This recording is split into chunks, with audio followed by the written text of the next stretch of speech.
Bonjour amis téléspectateurs d'ici et d'ailleurs. Alors, savez-vous qu'en Ukraine, les femmes se roulent nues dans la rosée du matin? Vous ne le savez peut-être pas. À votre avis, pourquoi? C'est parce qu'en réalité, la rosée matinale a des vertus. Et l'une des vertus de la rosée matinale, c'est de faire venir la beauté aux femmes. Et c'est justement cette beauté-là que nous offrons à vos journées dans notre émission du matin, la rosée matinale. Alors ici, c'est la rosée matinale et c'est toutes les semaines de lundi à vendredi de 6h à 7h30 minutes sur le canal 261. Bienvenue donc à votre rencontre matinale. Je suis comme à l'accoutumée bien entourée. Bonjour. Bonjour. Bonjour. Vous allez bien? Oui, ça va. Très bien. Je vais bien également. Et la journée d'hier? Ça s'est bien passé. Rose? Oui, toute rose. Mais moi, je veux revenir un peu sur ton introduction. Ah, tu n'étais pas au courant? Non. Ah, mais oui, c'est rapporté. Ah bon? En Ukraine, les femmes se roulent nues dans la rosée. C'est parce qu'elles ont compris quelque chose. Ok, d'accord. Ouais. Donc, très tôt le matin, comme ça? Oui, très tôt le matin. Tu te mets tout simplement nu. Tu vas en Ukraine d'abord, parce que je ne sais pas si la rosée du matin de l'Ukraine est différente de la rosée du matin d'ici. C'est vrai qu'on parle en général de vertu de la rosée, mais bon, voilà, c'est leur pratique là-bas. Okay, ça leur arrive de le faire, les femmes le font, elles se mettent nues et elles commencent pas à se rouler dans la rosée matinale. Semble-t-il que ça rafraîchit, vous voyez un tout petit peu, ça rajeunit, ça ramène de la beauté. Voilà. Okay. C'est vrai que je n'ai jamais essayé, mais c'est vraiment rapporté. D'accord, voilà. Je vais essayer. Tu vas essayer? Tu vas prendre un billet ou tu essayes ici? Je ne suis pas tentée d'essayer. Pourquoi? Bon, la nudité quand même, j'ai pas envie qu'un homme va venir me regarder. N'est-ce pas? Tu pourrais peut-être le faire à la maison. Non, si tu as voilà, c'est ce que je voulais dire. C'est juste à la maison. À la maison, pas de souci. Voilà. N'est-ce pas? Quand je dis que je vais l'essayer, ce sera à la maison. Et surtout, je vais voir aux alentours s'il n'y a pas une maison à étage. Il y a ça aussi. Voilà des détails qu'il faut très très bien prendre en compte. Et je vois que Deadlas attend peut-être que je lui parle de ce que la rosée peut apporter aux hommes. Ça m'a titillé de savoir que les femmes se roulent dans la rosée en Ukraine. Non, si l'Ukraine était un pays limitrophe, j'aurais rapidement sauté de la frontière pour voir ce qui se passe de l'autre côté. Juste, j'espère que c'est pas pour aller espionner les... Voilà, c'est ce que j'avais dit. C'est possible. C'est possible. Avec Deadlas, il faut s'attendre à tout. Voilà, alors, amis téléspectateurs, j'espère que vous avez passé une très très bonne journée hier. J'espère que vous êtes bien réveillés aujourd'hui. En tout cas, moi, je vais très très bien ce matin. Je suis un tout petit peu fatiguée, mais bon, voilà, j'ai encore l'énergie nécessaire pour parler, quoi. Pour parler avec mes Santé, elle amis. pour te faire un massage si tu es fatiguée. Alors, tu sais faire les massages? C'est de là ce qu'il dit. Hein. Oui. N'est-ce pas, tu as la santé. Super. Alors, amis téléspectateurs, comme on le dit, aller à l'église ne fait pas de vous une bonne personne, n'est-ce pas? Pas forcément. De cette même manière, aller en boîte de nuit ne fait pas de vous une mauvaise personne. Seulement, il faut quand même savoir comment s'y comporter. Ouais. Voilà. Et aujourd'hui, on en parle dans la chronique Rosée avec Miss Shadia Azar. Jingle.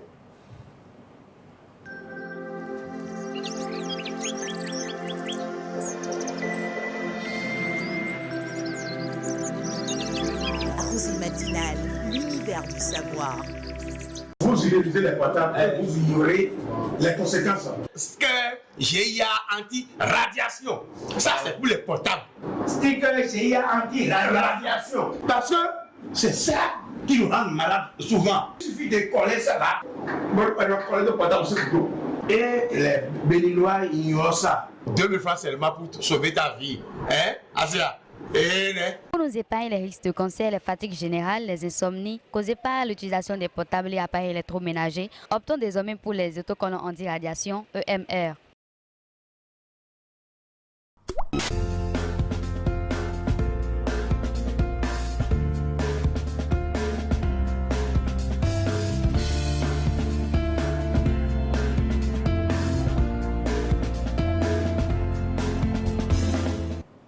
Alors, il est vrai qu'avec le Covid, les nightclubs sont fermés. Et ce n'est que temporaire. Hein. À un moment donné, ils vont rouvrir. Et il faudra quand même aller se défouler, aller se déstresser, n'est-ce pas, Shadia? Oui, je sens d'ailleurs que Rewena est très impatiente. C'est toujours elle, en fait. Elle, naturellement, elle est impatiente pour ce genre de choses. Franchement, la psychologue de ce groupe-là... Ce matin, elle a décidé de te titiller un peu. Ok, d'accord. C'est important. Je suis la masseuse, je suis la psy, je suis la danseuse professionnelle également. Ok, d'accord. Shadia, tu nous parles généralement de comportement. Et aujourd'hui, tu axes ton thème sur le comportement en boîte de nuit, c'est ça? Oui, tout à fait. Donc déjà, rebonjour Marie-Gina. Bonjour, C'est Marie-Gina à moi chérie. seule. N'est-ce pas? Je ne partage pas, attention. Exactement. Vous avez très bien Je compris. ne serai Il pas faut... trop jaloux. Ah, ils vont devoir faire l'effort de pouvoir me partager avec toi. Hein. Ça revient cher, Très cher. très très cher, L'addition sera salée. n'est-ce pas? Alors, Bonjour chers téléspectateurs. Aujourd'hui, nous vous réservons une belle surprise dans la rubrique Santé Rose. Mais avant tout, je vous dis, la patience est un chemin d'or. Donc, vous allez être patient pour découvrir la belle surprise. Avant tout, ce matin, je vais vous parler du comportement à avoir en boîte de nuit, de la prudence en boîte de nuit. Donc, vous remarquerez que les boîtes de nuit sont des lieux malsains où on échange de l'argent contre une attention féminine, un endroit où tout le monde ne fait que se regarder et que la musique est très forte. Mais avant de poursuivre mon récit, je vais vous poser une question à tous. Quel est votre plaisir en boîte de nuit? Que ressentez-vous lorsque vous partez en boîte de nuit? Et la question se pose aussi à mes très chers collègues, les magnifiques. Mais déjà, Miss Compliment. mais pourquoi déjà en commençant, tu as dit que les boîtes de nuit sont des endroits malsains? En C'est vrai fait, que ce ça sont- m'a piqué également. oui, en fait, les boîtes de nuit sont des endroits malsains parce que quand même, bon, c'est C'est pas vrai. très catholique. C'est vrai que beaucoup de choses se passent là-bas, mais Oui. bon, je me dis... Va savoir si ça fait d'un nightclub, Voilà. un lieu malsain, c'est ça? Parce que je me dis, en premier lieu, quand les gens y vont, peut-être c'est juste pour se déstresser un peu, danser, voilà.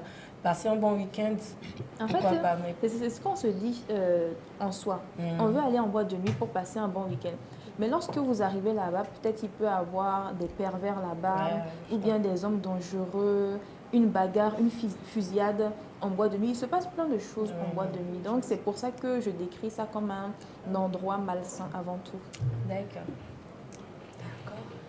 Alors, la La, question vous la est description posée. n'est pas le problème, c'est ce qui se passe là qui est le problème en Exactement. réalité. Voilà.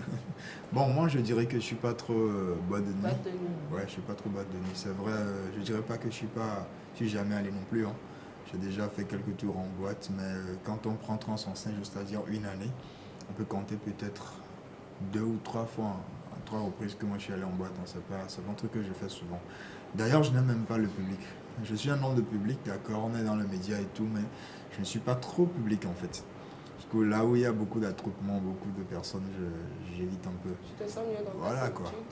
tranquille. Je préfère encore les restos calmes, tranquilles. Les coins assez paisibles que voilà, là où il y a du bruit. Les restos calmes, paisibles. Paisible. Ok, d'accord. À Donc, moins qu'on c'est fasse un noté, tour quoi. entre amis ou voilà quoi, histoire de déstresser un peu. Bon. Mais ça aussi, c'est pas vraiment fréquent en tout cas. Voilà. Moi non plus, je suis pas très boîte de nuit. Je me rappelle même pas la dernière fois que je suis allée. Donc voilà. Je me dis juste que, bon, après, est-ce que c'est vraiment un endroit malsain? C'est ce que je me pose comme question. Ça revient. Voilà. Donc Ça c'est revient. tout. Ça reste en suspens, Sinon, n'est-ce pas? c'est pas mon fort. Hein. N'est-ce pas? Je ne dis pas d'y aller parce qu'il y a beaucoup de choses qui se passent. Franchement. Ok.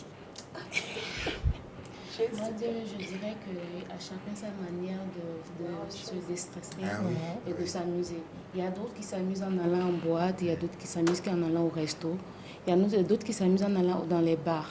Donc si tu te sens mieux dans une boîte de nuit, alors vas-y, éclate-toi, amuse-toi, il n'y a pas de souci. Mais si toi tu trouves que c'est malsain, ou bien par exemple moi je trouve que c'est malsain, je ne vois pas l'intérêt d'y aller si je trouve que c'est malsain. Je laisse le coin pour ceux qui aiment être dans les coins malsains. Voilà. En réalité, ça va de soi. Voilà. Shadia. Donc pour y revenir, souvent les personnes qui partent en boîte de nuit partent pour s'amuser, pour prendre du bon temps, pour être à l'aise. Souvent certaines personnes partent en boîte de nuit également pour oublier leurs problèmes. Mais ils oublient qu'il y a certains dangers en boîte de nuit. Donc premièrement, nous allons vous parler de plusieurs situations.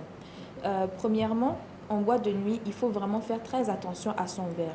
Lorsque même vous voulez aller danser, prenez votre verre avec vous ou bien venez prendre un autre verre. Parce que lorsque vous laissez votre verre, quelqu'un peut venir mettre quelque chose dans votre verre, vous empoisonner ou bien même vous droguer. Et il y a une expression que je veux souligner ce matin. Je ne me méfie pas de mes ennemis, mais je me méfie de mes amis. Personne ne va se méfier de ses... Bon, en fait, personne ne va se méfier de ses amis parce qu'on considère que nos amis sont là pour nous protéger, pour nous aimer, alors qu'il y a certains amis qui sont jaloux. La personne, par exemple, peut payer un serveur pour mettre quelque chose dans votre verre quand vous n'êtes pas là, ou bien même le glisser dans votre verre lui-même lorsque vous n'êtes pas là. Donc, avant tout, faites attention à votre verre et lorsque le serveur ou bien la serveuse veut venir vous servir une boisson, la personne doit ouvrir la boisson devant vous, pas avant de vous amener. Ça, c'est très important. Ensuite, nous pouvons parler... avant de continuer, déjà, j'aimerais vous poser une question à tous et à toutes. J'aimerais vous demander, en fait, c'est quand la dernière fois que vous êtes parti en boîte de nuit? Surtout pour l'animatrice principale. Je décline. On ne pose pas ces genres de questions à l'animatrice. Non. En tout cas, comment je te défends? Voilà, tu es une très très très bonne amie, toi. Avocate du diable. Avocate du diable, vraiment. Mais à ça, je passe la main à ma droite. Moi, la dernière fois, c'était la veille de mon anniversaire. J'avais des amis à moi qui ont organisé une fête. Donc, j'étais obligée d'y être là. Donc, voilà ma dernière fois. Et c'est quand ton anniversaire? Parce que ici, les anniversaires en Black Ah oui, c'est le 28 juillet. Le 28 juillet. Oui. On va te préparer un bon gâteau. Je l'espère. Alors, tu disais tout à l'heure que tu étais obligée d'y aller. Ce qui veut dire que tu n'es pas très nightclub toi-même. Je l'étais. Et je m'amusais beaucoup. Mais à un moment donné, je me suis dit, bon voilà, et comme tu l'as dit la dernière fois, quand tu deviens mature, quand tu prends de l'âge, il y a des choses que... C'est pas quelqu'un qui va venir te dire, écoute, il faut que tu arrêtes, c'est bon, non. Mais ma famille m'a dit plusieurs fois, oui, que tu t'éclates trop, tu t'amuses trop, mais j'écoutais et puis ça sortait de là. Mais en fin de compte, à un moment donné, je me suis dit, bon, attends, Jessica, tu prends de l'âge, quoi. Il faut que tu arrêtes. Et je suis arrêtée de moi-même, et il y a de cela plus de 5 ans. Voilà. Félicitations. Merci. Moi, j'aimerais vraiment que vous félicitiez Jessica ensemble et en synchro. Merci. Wow. Très, très, très gentil. intéressant. Comme quoi, c'est vraiment le plateau du savoir par ici. Il y a des choses qu'on arrête de soi-même. Dès que les années passent, tu réalises beaucoup de choses et tu changes tes habitudes. Alors, la dernière fois, moi, je me rappelle plus. Mais j'aurais pu être en boîte il y a une semaine, c'est-à-dire le vendredi passé, seulement. J'étais dans le convoi en invitation, mais il y a cette voix qui m'a dit de rentrer. Je suis rentré tout de suite. Ouais, ça si. Deadlass. Franchement, même ta femme est dépassée. J'étais dans le convoi.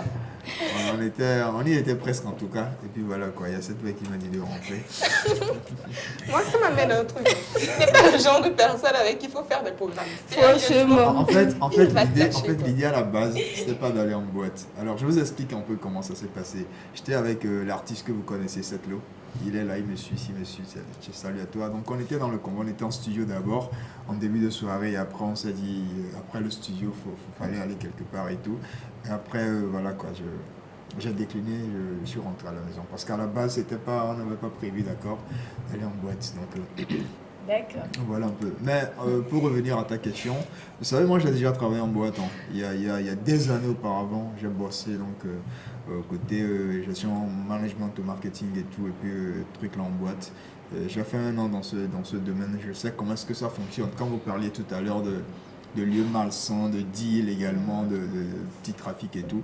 J'en connais en tout cas, parce que j'ai bossé dans ce domaine pendant des mois, d'accord. Je maîtrise un peu le secteur. Et voilà, mais bon, je suis pas trop ça, quoi. C'est toute la différence, en fait. Wow. C'est toute la différence.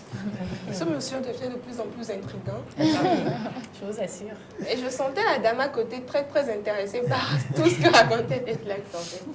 Elle avait une mine du genre, mais est-ce que tu racontes là sérieusement? Est-ce que c'est vrai? Voilà, est-ce que c'est vrai qu'il est rentré après qu'une petite voix lui ait parlé? Oh, Est-ce qu'il n'est pas en train de nous mentir un peu là? Il sait. Il veut se faire passer pour le sage. On sait Je jamais. de toutes les façons. Peut-être que cette lot devrait appeler pour confirmer, hein, on ne sait jamais. Exactement. Je vais lui demander d'appeler. C'est une regarde qu'il appelle. Alors, Bah, moi, je fais tout pour esquiver la question. Pourquoi vous voulez revenir? je suis désolée, mais on parlera forcément, quoi. Au moins, je Je pense que ça remonte à 2012. Hein. C'était oui, 2012 parce que mes cousins, mes cousines étaient rentrés, donc on était partis ensemble. Voilà. Moi, je ne suis pas à boîte de nuit, je ne me lève pas et puis je dis je vais sortir. Non, mais peut-être on part d'un concert et puis oui, on sort ensemble et après, Faites voilà. un tour en boîte. Voilà, donc ça date de 2012, je pense, la dernière fois. 8 ans. Ça date, hein? Maintenant, j'aimerais revenir aussi sur un détail. Quand elle disait tout à l'heure qu'au fil des années, c'est-à-dire avec l'âge, il y a des habitudes qu'on laisse tomber. C'est vrai, mais c'est curieux aussi de voir quand vous allez en boîte, de voir des personnes plus âgées que vous, hein, qui s'éclatent. Vous vous dites, mais attends, est-ce que ce genre de personnes avec cet âge-là devraient être ici en réalité?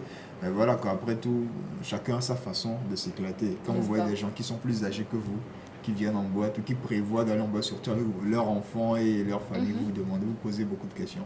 Mais bon, c'est relatif en tout cas. Tout dépend de comment on veut se déstresser. Ah oui, oui. Bien, après c'est relatif. Alors en boîte de nuit, il y a des femmes aussi qui sont assez dangereuses. Elles mettent un rouge à lèvres spécial pour vous donner un bisou magique. Donc lorsque vous partez avec cette femme à la maison, quand elle va vous embrasser, en même temps vous allez sombrer dans un profond sommeil. Après, elle va essayer de vous dépouiller, de vous prendre quelque chose ou bien de vous faire quelque chose. Donc, attention, ne rentrez pas avec n'importe qui, même si c'est une bombe, même si elle est vraiment magnifique. Il faut vraiment faire attention. Ensuite, il y a des bagarres et des harcèlements en boîte de nuit. Souvent, lorsque vous partez en boîte de nuit, pour une raison bête, des personnes vont commencer à se bagarrer ou bien quelqu'un a approché la copine de quelqu'un, hop, une bouteille en prend et puis sur la tête en même temps. Ou bien il y a l'harcèlement aussi. Vous pouvez voir une fille qui va se faire harceler toute la soirée par un garçon. Moi, je considère que c'est pour ça maintenant, dans certaines boîtes de nuit, on ne laisse pas rentrer n'importe qui. Et on met une sécurité pour vérifier quand même ce qui se passe. C'est très important. Et maintenant, nous allons partir en mode vidéo pour voir une vidéo de quelqu'un qui parle d'un incident qui s'est passé en boîte de nuit. Si la régie est prête, nous pouvons partir en mode capsule pour apprécier la vidéo. Qui dit soleil, dit terrasse, dit verre. Et qui dit verre, dit souvent accident. Oui, ça arrive souvent même, parce que voilà, il y a un verre qui tombe et on ramasse, et pour éviter que la personne qui travaille doive ramasser et se couper elle-même. C'est ce qui est fréquent.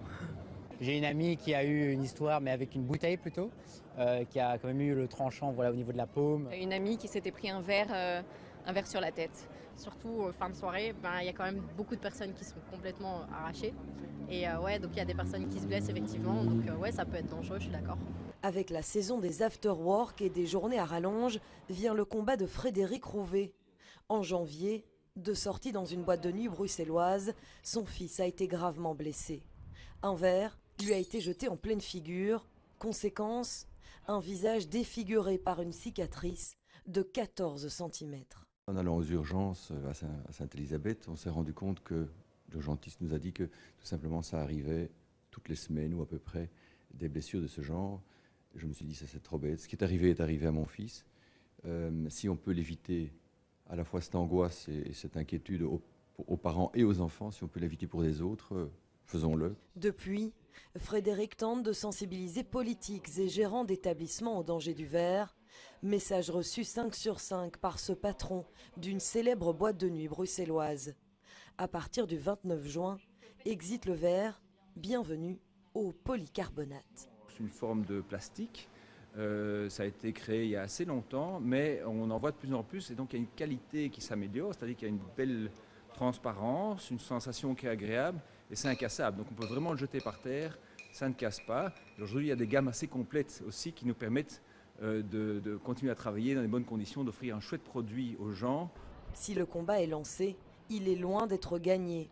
Plusieurs des établissements interrogés refusent encore de passer au plastique pour une question de standing ou d'écologie. Alors, des bagarres dans les boîtes de nuit presque tout le temps, presque tous les week-ends. Est-ce qu'il faut arrêter d'aller en boîte de nuit parce qu'il y a des bagarres, parce qu'on risque d'obtenir une blessure en rentrant? Ou il faut tout simplement prier son Dieu de revenir indemne? On se pose la question.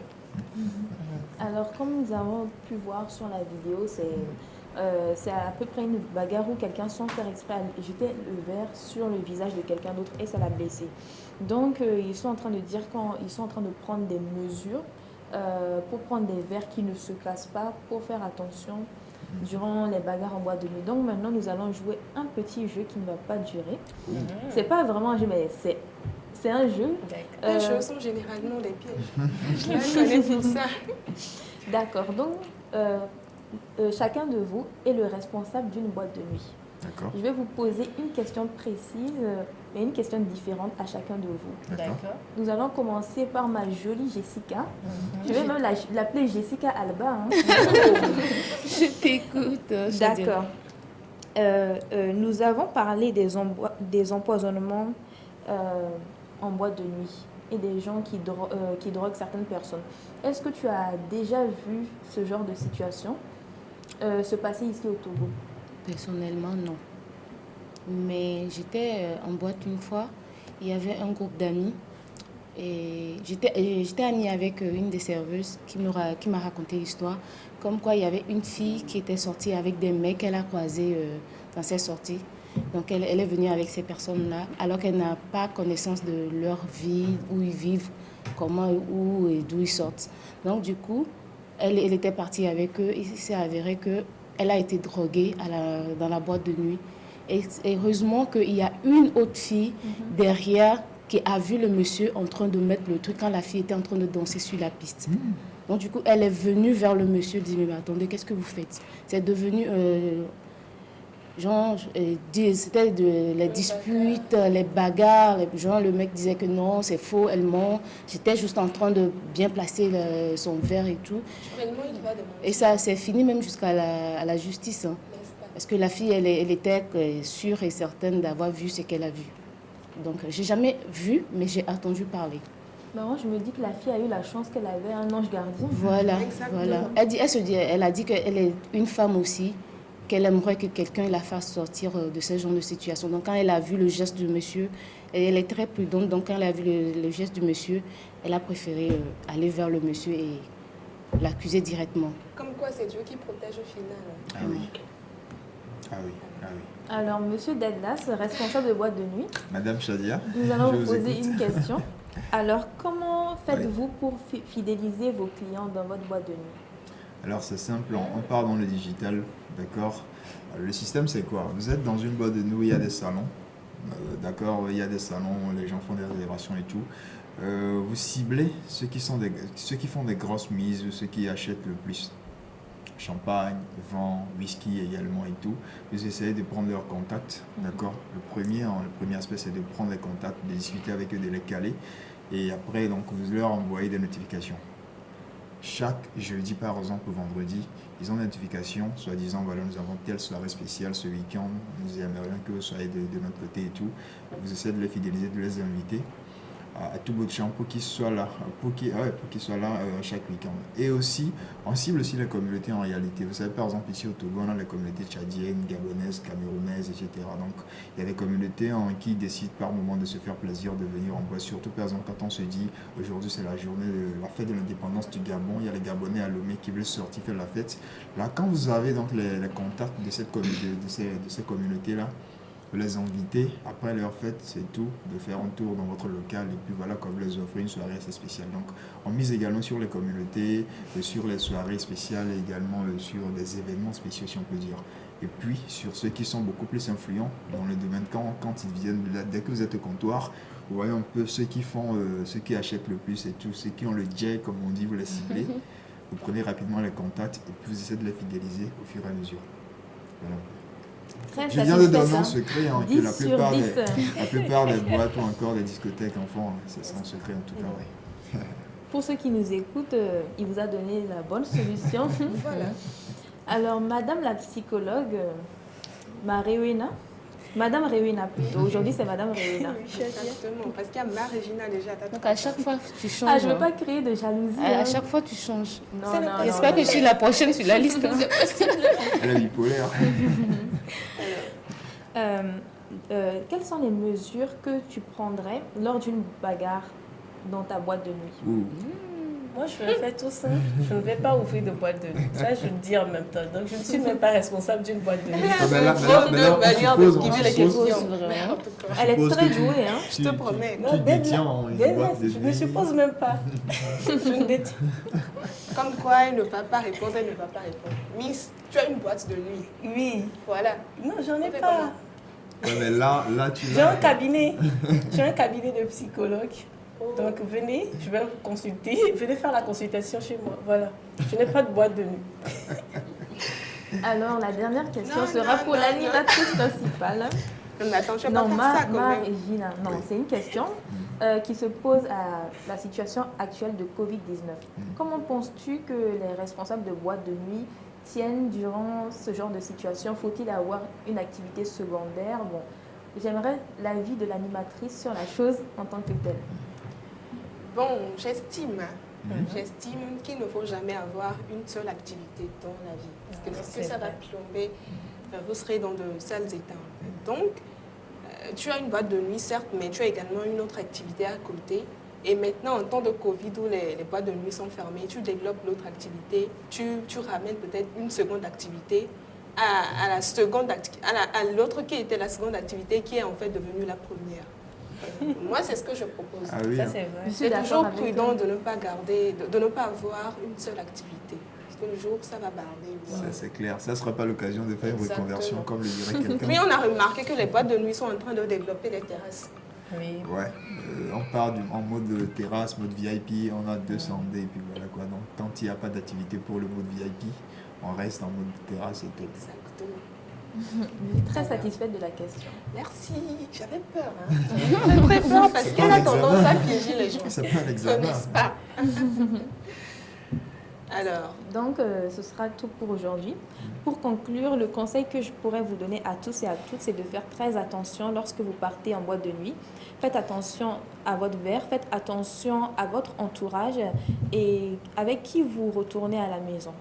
Ce sera un conseil à tous et à toutes lorsque cette période de Covid sera terminée. Merci Shadia. Alors, c'était la chronique Rosée. On parlait de boîte de nuit, de sorties en boîte de nuit. C'est des sorties qui vont recommencer très bientôt. Alors, il vous faut être très, très prudent. Il faut savoir comment se comporter, avec qui rentrer, tout ce qui va avec, quoi. Voilà. Alors, on dit souvent que les richesses de l'homme, c'est la bonne épouse et la santé, n'est-ce pas? Parce qu'on parle de santé, on parle de santé mentale, on parle de santé cutanée, on parle de plein d'autres choses en fait. La santé sous toutes ses formes. Et aujourd'hui, naturellement, on va rentrer dans la deuxième rubrique, dans la deuxième chronique Santé Rose. Jingle.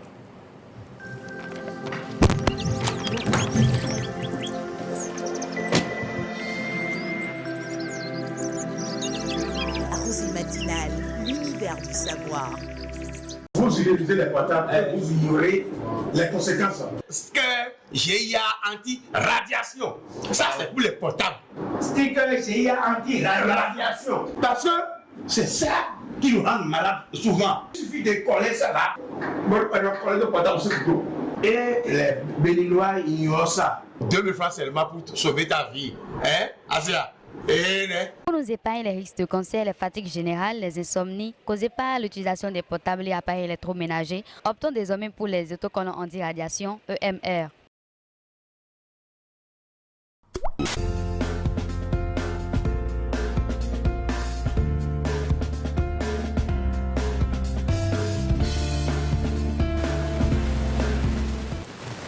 Alors, d'aucuns disent que l'homme est une puissance d'action et que la femme est une puissance de fascination. Ce avec quoi je ne suis pas forcément d'accord. J'estime que la femme est en même temps une puissance d'action et une puissance de fascination. C'est un assemblage que je considère comme irrésistible. Vous allez le remarquer surtout quand des femmes décident de se regrouper et de poursuivre un objectif.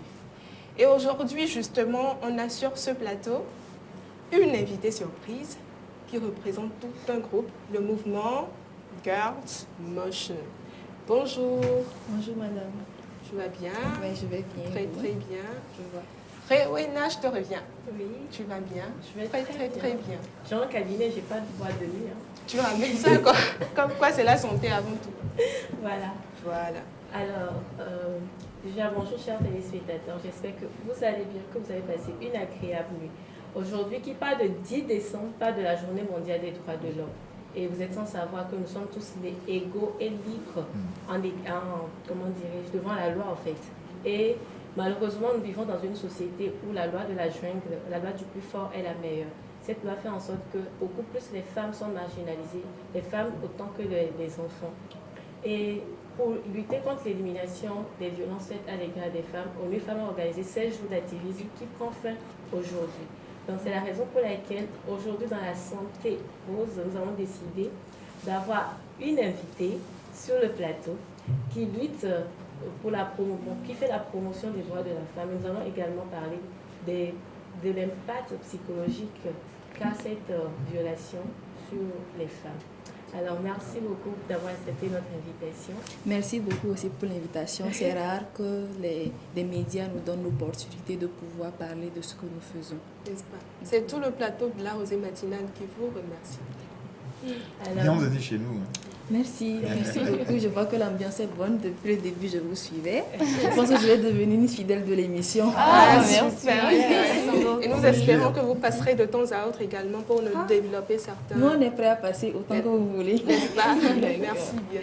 Alors, je vous invite déjà à vous présenter autant aux charmants dames et au seul corps de la basse et aux téléspectateurs. Ok, donc bonjour à tous et à toutes. Bonjour. Je suis Rosaline Tchekbia. Je suis agronome de formation et je suis aussi la chargée de communication du mouvement Girls Motion. Miss Rosaline,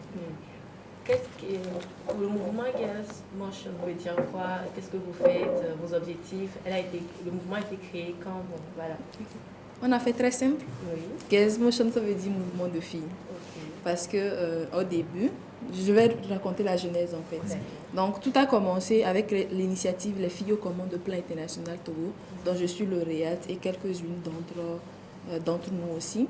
Donc après cette initiative-là, quand nous avons découvert ce que c'est que le genre, ce que c'est que la problématique de genre, les relations sociétales entre l'homme et la femme, ça nous a choqués. On n'avait que peut-être 17-18 ans, moi personnellement j'avais 19 ans. On avait entre 17 et 24 ans plutôt. On avait 17 et 24 ans. Ça nous a réellement choqués. Et on s'est décidé de faire quelque chose. On s'est dit, on ne va pas juste participer à l'initiative de plan. On va quand même apporter notre pierre à l'édifice. Donc, en octobre 2017, à la fin de l'initiative, nous nous sommes regroupés. Nous avons dit, OK, d'accord, on fait quoi? Et on s'est dit, on va se regrouper en un mouvement de filles qui vont œuvrer en fait pour la justice et l'égalité sociale pour les femmes.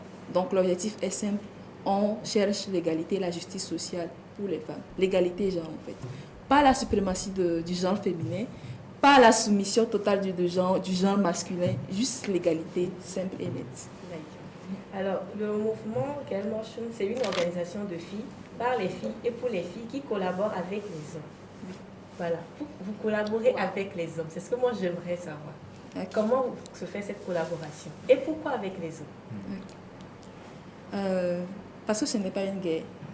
Ce n'est pas les femmes contre les hommes. C'est les femmes et les hommes pour que les femmes et les hommes soient au même niveau d'égalité. Parce que comme vous l'avez dit, devant la loi, nous sommes égaux. Mais force est de constater qu'il y a des inégalités qui se font ressentir. Il y a des populations qui sont plus vulnérables que l'autre. Et notamment quand on prend le genre féminin, quand on prend le sexe féminin et le sexe masculin, on a tendance à avoir le sexe féminin qui est beaucoup plus vulnérable, qui subit beaucoup plus de violences et qui est le plus privé de ses droits fondamentaux. Il n'y a que récemment que nous avons eu le droit de vote, imaginez. Donc voilà un peu. Donc ce n'est pas une guerre contre les hommes. C'est pour ça que nous accueillons à bras ouverts les hommes qui veulent s'engager avec nous dans la cause. C'est super. Alors, qu'est-ce que l'égalité des genres? Pensez-vous que cela est vraiment possible ici? Ok. D'abord, je vais expliquer ce que c'est que le genre en fait. Donc le genre, c'est le rôle social ou les rôles sociaux qu'on t'accorde dans la société par rapport à ton sexe. C'est-à-dire, au début, on te dit, bon, toi tu es fille, donc tu dois rester au foyer, tu dois faire les tâches domestiques. Toi tu es homme, donc tu dois être PDG dans une entreprise, tu dois prendre soin de la famille, c'est toi qui dois dépenser. Tu es homme, tu ne pleures pas, etc. Et quand on t'a fait ces rôles sociaux-là, on t'a fait des ressources pour les accomplir. c'est tout ce qui explique le fait qu'on a des femmes qui sont à des positions moindres, avec le moins de ressources possible, et on donne le maximum de ressources aux garçons. Quand tu prends une famille qui vit à un niveau de précarité, qui vit de manière précaire, et qu'on leur demande d'envoyer un enfant à l'école, ils vont forcément choisir le garçon. Ils vont miser sur le garçon. Voilà. Pourquoi? Juste parce qu'il est garçon. Donc c'est tout ça qui s'appelle le genre. Et l'égalité de genre que nous voulons, c'est que je sois de sexe féminin ou de sexe masculin, qu'on m'accorde les mêmes ressources et qu'on s'attend de moi à ce que j'accomplisse les mêmes rôles sociaux qu'un garçon. Que mon sexe ne détermine pas ce qu'on me donne comme ressources et qu'on s'attend de moi à ce que je sois juste femme au foyer. C'est un métier admirable, je ne dénigre pas les femmes au foyer, mais on veut avoir une société où, si je décide d'être femme au foyer, je peux le faire sans qu'on me juge. Si je décide d'être une lady boss, entre guillemets, je peux le faire sans que on me juge. C'est comme le sujet de boîte de nuit dont vous parlez. Exactement. Quand je veux aller en boîte de nuit, je veux y aller sans qu'on me juge, sans qu'on me traite peut-être de bordel, entre guillemets. Et si je ne veux pas y aller aussi, je peux y aller sans qu'on me traite de... Non civilisé. Non civilisé, merci. Alors, dans votre domaine d'action, dans vos domaines d'intervention, vous intervenez dans les violences basées sur le genre, spécifiquement les violences sexuelles, les abus sexuels et génétiques, l'éducation et la formation professionnelle, le leadership, l'engagement citoyen et politique. Mais moi, je voudrais rebondir sur les violences sexuelles, les droits sexuels et génétiques. Qu'est-ce que c'est? Donc, les violences sexuelles, une violence d'abord, c'est tout acte que tu commets envers une personne qui vise à le nuire. Et quand on dit violence sexuelle, c'est quand c'est dirigé de manière sexuelle. C'est-à-dire, si je suis ici et qu'un homme ou une femme carrément vient et me tapote les fesses sans mon consentement, c'est une violence sexuelle à mon égard. Donc, ce n'est pas... L'idée ne peut ne pas être de nuire à la personne, mais tant que ça met la personne dans une position inconfortable, c'est une violence sur elle aussi. Donc, voilà les deux facettes de ce qu'il appelle violence. Ton objectif peut ne pas être de nuire à la personne, mais il faut t'assurer que l'acte que tu poses ne va pas à l'encontre de ce que la personne, elle veut. Donc, violence sexuelle, c'est tout ce qui rentre dans cet acte qui me nuit ou qui me rend inconfortable et qui a un caractère sexuel. Donc, dans violence sexuelle, on peut avoir le harcèlement sexuel, c'est-à-dire quand tu ne me harcèles pas et tu me dis que moi j'ai des grosses fesses, que tu aimerais bien me baiser, etc. Excusez-moi le terme. Donc, c'est une violence, c'est un abus, c'est un harcèlement verbal sexuel à mon égard. Quand tu viens et que tu me touches à des endroits que je considère comme intimes, c'est un abus sexuel à mon égard. Le viol, c'est la violence sexuelle par mérite. Et en fait, on a différentes catégories comme ça. Donc, c'est tout ça qu'on met dans violence et abus sexuels. Et au niveau des droits sexuels et génétiques, il y a aussi un autre nom qu'on lui donne souvent, la santé sexuelle et reproductive en fait. Donc c'est tout ce qui concerne mon droit à la sexualité, mais aussi la santé ou prendre soin de moi quand j'exprime ma sexualité.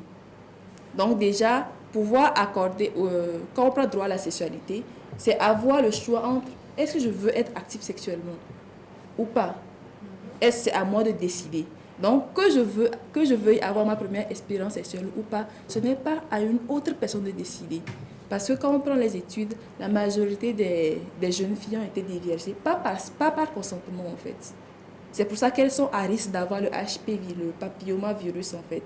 Parce que la première expérience sexuelle n'est forcément pas protégée. Donc, mon droit à la sexualité, c'est ça aussi. C'est aussi de dire, est-ce que je veux prendre des pilules ou je veux qu'on utilise des préservatifs. Si on prend les relations sexuelles entre les hommes et les femmes, généralement, les hommes peuvent refuser l'utilisation du préservatif parce que ça leur procure moins de plaisir. Mais d'abord et avant tout, c'est mon corps. Donc, je dois pouvoir décider que je veux avoir tel ou tel contraceptif. Et quand je le décide, il faut que je puisse avoir droit ou avoir accès à ces contraceptifs-là, ou avoir accès à des informations qui peuvent me permettre d'exprimer réellement ou de vivre ma sexualité comme il le faut, tout en étant en bonne santé. Donc c'est tout ça qui rentre dans droit et santé sexuelle et reproductive, ou santé et droit génétique. Voilà. On apprend assez. L'univers du savoir. Je ne cesserai de le rappeler à nos amis téléspectateurs, il faut avoir un calepin et un stylo à côté. À un moment donné, on en a toujours besoin. On fera même, à un moment, on va faire des tests ici pour récompenser ceux qui suivent bien. Exactement.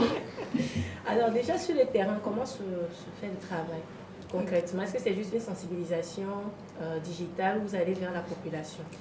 On va vers la population. On essaie d'aller sur les deux plans en fait. Aller aussi sur le terrain et aller sur Internet. Être digital aussi. Parce que c'est aussi un manquement qu'on a remarqué aux associations et aux mouvements, aux réseaux qui étaient là avant nous. Ils ne prennent pas soin de leur image ou identité numérique en fait.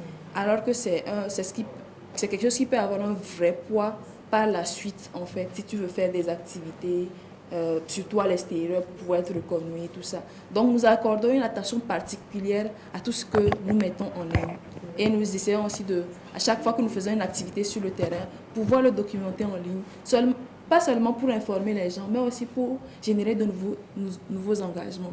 Il y a beaucoup de nos membres qui ont intégré le mouvement après avoir suivi ce que nous faisons sur les réseaux sociaux. Il y a de cela même 1 ou 2 mois, on a reçu un message d'une Togolaise qui était au Sénégal, qui voulait voir comment est-ce qu'elle pouvait nous aider dans la lutte, juste parce qu'on est présent sur les réseaux sociaux. Donc, mais on donne aussi une attention particulière aux activités sur le terrain, parce que la chose se passe sur le terrain. Le problème se passe sur le terrain. On ne va pas juste rester au niveau des médias sociaux et crier égalité genre et ça va arriver. Donc nous faisons beaucoup de sensibilisation. Nous ciblons généralement les lycéennes, les adolescents, les jeunes, parce que c'est là-bas, c'est la base en fait. Nous essayons de leur procurer le maximum d'informations pour qu'eux aussi puissent vivre dans un monde, s'épanouir dans ce monde actuel, savoir ce qui est leur droit ou pas. Parce que si on prend ce qu'on appelle les violences ou les abus sexuels, certaines en ont subi, mais ne savent pas que c'était des violences sexuelles. Elles pensent que c'est juste parce que je suis une fille. Et c'est exactement ça. Il faut que tu comprennes que juste parce que tu es une fille, tu n'es pas obligée de subir ces violences-là. Donc on va aussi sur le terrain et on reste aussi en ligne. Et sur les médias qui aiment bien nous inviter. Maintenant sur le terrain, vu que l'abus sexuel, le viol, tout ce qui va avec harcèlement, les violences sexuelles de façon générale est un sujet tabou. Comment les filles arrivent à se confesser à vous? Quelles sont les statistiques? Comment vous arrivez à aider ces filles-là à pouvoir avouer les crimes qu'elles ont déjà, les actes, les abus qu'elles ont déjà subis? Déjà parce qu'on est des filles, nous-mêmes. Et quand on fait une sensibilisation, on a l'habitude de soit donner notre propre exemple ou l'exemple qu'on a déjà connu en fait, ou d'inviter des personnes qui ont été victimes de ces violences-là, qui viennent témoigner. Donc, mais quand même, on essaie de créer un environnement de sororité. Et c'est l'une de notre devise, la sororité en fait. Donc, vous savez, c'est plus facile de se confier à quelqu'un qui te comprend, toi. Ça me rappelle une sensibilisation qu'on a faite dans un lycée à Tourou, et où on parlait des violences sexuelles basées sur le genre, qui sont dirigées envers les élèves, pas les professeurs ou pas les autres membres du corps professoral. Et le professeur était dans la classe. Le facilitateur, normalement, qui était un professeur de l'école, était dans la salle. Les discussions n'étaient pas très fructives ou ouvertes, voilà. Dès qu'il est sorti pendant quelques secondes, tout le monde, les langues se sont déliées, même les langues des garçons, en fait.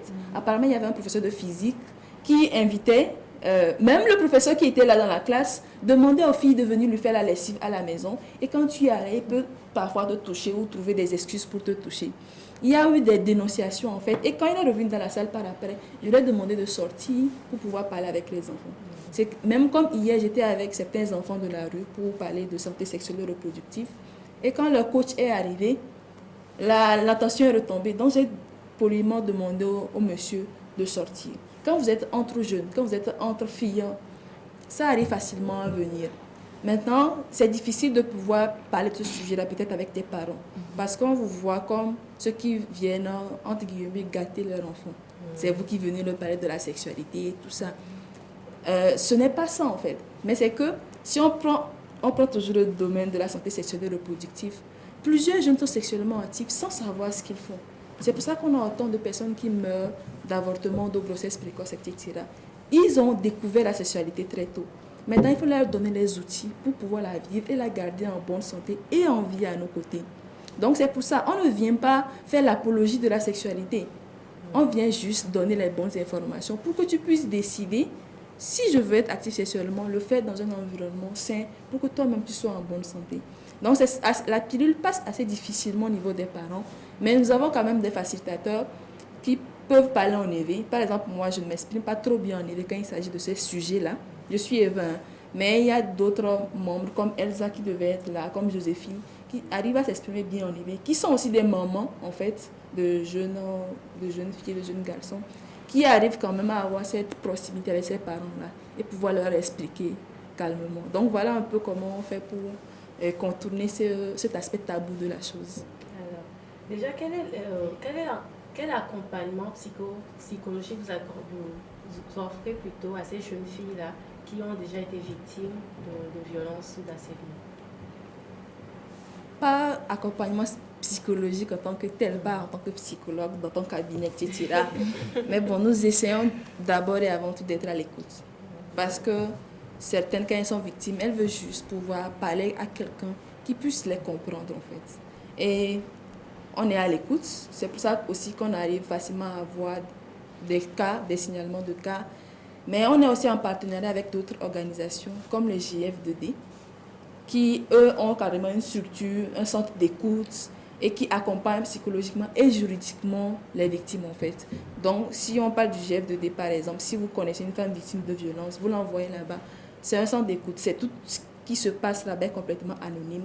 Et c'est ce que tu veux faire par après qu'on fait. On vous propose d'abord une médiation. Peut-être que tu as subi cette violence de ton mari. On vous propose d'abord une médiation. On discute avec la femme, on discute avec l'homme, on discute avec la famille. Quand même pour garder l'harmonie de la famille. Et si par après, la femme veut aller au niveau juridique, le GF2D est prêt, ils ont un groupe de juristes, est prêt à leur accompagner. Donc pour accompagnement psychologique, ce n'est pas encore totalement établi. Nous sommes actuellement aussi sur un projet LOIF, qui est une application en ligne en fait, où nous prévoyons avoir des consultants. Et quand tu es victime ou quand tu veux parler, tu peux te connecter, parler avec quelqu'un et nous espérons avoir le partenariat avec certains psychologues qui peuvent réellement suivre ces victimes-là pour qu'elles se sentent mieux. Merci beaucoup. Est-ce que vous avez d'autres questions? Moi, je trouve que c'est très intéressant quand j'ai pris la peine de vous écouter depuis le début. C'est vrai, aujourd'hui, c'est la journée mondiale des droits de l'homme. Et on parle aussi des droits de la femme et puis également de la stigmatisation qu'il y a tout autour des femmes. Vous avez donné un nom, Elsa. Chapeau à elle parce que je la connais. J'admire un peu son travail aussi dans le domaine, c'est très intéressant. Moi, je dirais juste que je vous félicite en fait, je vous encourage pour tout ce que vous faites parce que tout est clair pour moi déjà sur le terrain, le travail que vous abattez. Pour ces filles également, c'est vrai qu'à un certain moment, quand il y a un climat social qui règne un peu plus, les gens sont plus dégagés à se confier à vous, quoi.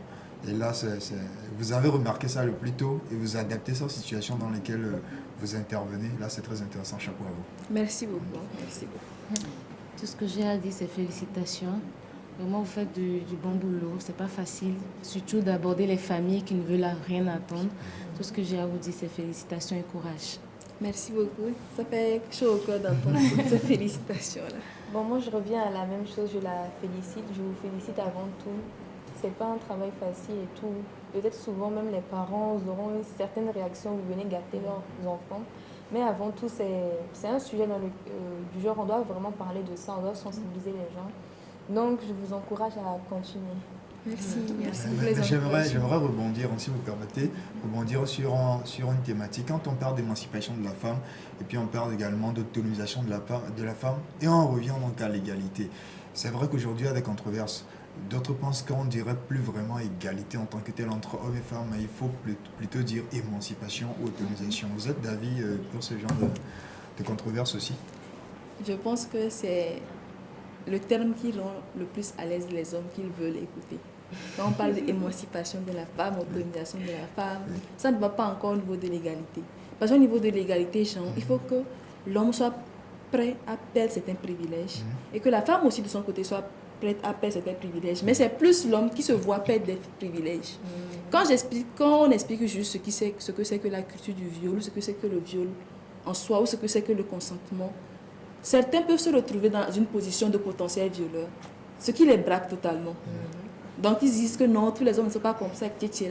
Donc, cette polémique-là, ou cette controverse-là, vient du fait qu'on n'est plus à l'aise avec un thème, un certain thème qu'un autre, en fait. Donc, on parle d'émancipation de la femme, autonomisation de la femme. C'est avec ça qu'on a commencé.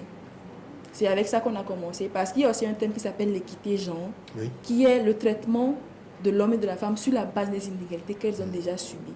C'est-à-dire, on veut que les femmes, on ait 50% de femmes dans les instances de décision, dans les administrations, voilà, etc. Parce que quoi, jusqu'à présent, il y en a très peu. Et il y a très peu de modèles pour les femmes qui veulent arriver à ce niveau-là. C'est pour ça qu'on essaie d'accorder une place spéciale à ces femmes-là. Et déjà, cet aspect-là, ça rend mal à l'aise certains hommes. C'est comme si on privilège les hommes et les femmes aux hommes. Quand on dit, par exemple, à niveau égal de compétences, une candidature féminine sera privilégiée. Les hommes sont assez, comment dire, déstabilisés par ça, se sentent assez négligés. Mais c'est parce que, en fait, on doit traiter cette inégalité. Il y a déjà une inégalité, il y a déjà un gap. Quand on est fille ou on est garçon, le garçon prend l'avion et la fille prend peut-être un vélo. C'est juste un exemple. Non, le garçon prend une voiture et la fille prend un vélo. Et on s'attend à ce qu'il fasse une course de 500 mètres, par exemple. Je dis peut-être n'importe quoi. Et à la fin, on dit voilà, la fille n'a pas pu faire parce qu'elle n'est pas capable. Mais vous lui avez donné un vélo, vous voulez qu'elle soit capable de filer plus qu'une voiture, comment en fait? C'est-à-dire que les ressources ne sont pas les mêmes. Les ressources ne sont pas distribuées de la même manière. Donc on dit d'accord, comme depuis le début des temps, depuis la nuit des temps, vous avez toujours donné une voiture au garçon, pour un laps de temps, donner un avion à la fille pour qu'elle puisse rattraper son retard et maintenant qu'elle sera au même niveau que les garçons, donnez-les la voiture pour qu'ils puissent continuer la course ensemble. C'est un peu comme ça. Donc, à un niveau, on va devoir privilégier la femme, on va devoir rattraper toutes ces inégalités-là qu'on a fait subir à la femme pour qu'elle puisse être au même niveau d'égalité. Dans certaines filières scientifiques, quand on dit qu'on veut 50% des femmes, on n'arrive pas à les avoir. Pourquoi? Parce que les femmes ne sont pas arrivées à ce niveau-là. Les femmes n'ont pas étudié jusqu'à ce niveau-là, en fait. Donc, elles ne peuvent pas être là-bas. Donc, on se dit que le peu de femmes qui sont arrivées là-bas, même si leur moyenne est inférieure à celui que les hommes ont accompli, il y a très peu de femmes qui sont arrivées là-bas. Donc, on va les privilégier, elles, et voir ce qu'elles peuvent faire par la suite. Et au même moment, donner un modèle aux autres filles qui viennent. Donc, c'est un peu le sujet, le fond de la controverse. Voilà. Mais ce qu'on veut réellement, c'est l'égalité, genre, les mêmes ressources. N'est-ce pas? Alors, le message est très bien passé. Rosaline, moi, je te dis personnellement merci. Tout le plateau te remercie également. Le message est félicitations pour le travail abattu. Ce n'est pas facile. Hein. Comme on dit, la femme, c'est une richesse et il faut la garder en état, il faut la garder en bon état. Il faut donc garder sa santé mentale en bon état. Et ça passe également par l'épanouissement que vous lui accordez. Qu'est-ce que tu viens de dire? La connaissance, voilà, la connaissance de ses droits, justement. Alors, encore une fois, merci Rosalie. Merci beaucoup à vous. Alors, amis téléspectateurs, on revient un tout petit peu. Quand on parle de bonne peau, à votre avis, est-ce que c'est un produit de maquillage ou le produit d'une bonne esthéticienne? Moi, j'opte pour la deuxième, naturellement. Donc, je conseille à mesdames et messieurs, bien sûr, de vouloir une bonne peau d'abord, d'être pour une bonne peau, et ensuite de devenir leurs propres esthéticiens. Voilà. Que vous soyez une femme, que vous soyez un homme, optez pour la personnalisation de l'esthétique. Et ça passe également par des astuces de grand-mère. On en parle tout de suite dans Astuces Rose avec Miss Jessica. Jingle.